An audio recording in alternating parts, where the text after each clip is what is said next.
Tiger DI 75 4x4 CRDS ਜਿਹੜਾ ਕਿ ਆਪਣੀ ਡੀਲਰਸ਼ਿਪ ਤੇ ਪਹੁੰਚ ਚੁੱਕਾ। ਉਹ ਟਰੈਕਟਰ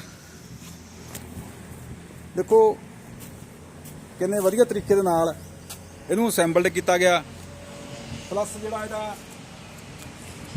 6 ਜਿਹੜੇ ਹੈਵੀ weight ਦੇ ਨਾਲ ਇਹ ਆਇਆ। ਦੇਖੋ ਇਹਦਾ ਜਿਹੜਾ बैटरी बक्सा भी जड़ा वो मतलब अगे लिया गया और किन्ने वधिया तरीके दे नाल इहनूं असैंबल्ड किया और बहुत ही वधिया शानदार ट्रैक्टर जड़ा मैं तुहानूं उपरों मीटर भी दिखाउणा। ये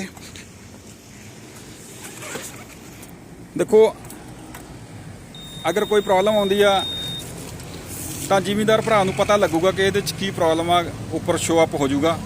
और प्लस इहदे च एक होर बहुत वधिया चीज़ है जिहड़ी कि आपां मतलब कि एक पुश बटन के नाल आपां नूं पता लग सकदा कि जिमीदार भरा ने अज किन्ने किले वाहे जां एक किले दे विच किन्ना टाइम लग्या। वो सारी जिहड़ी मतलब कि इहदे च जिहड़ी फैसिलिटी हैगी आ बहुत वधिया हैगी आ।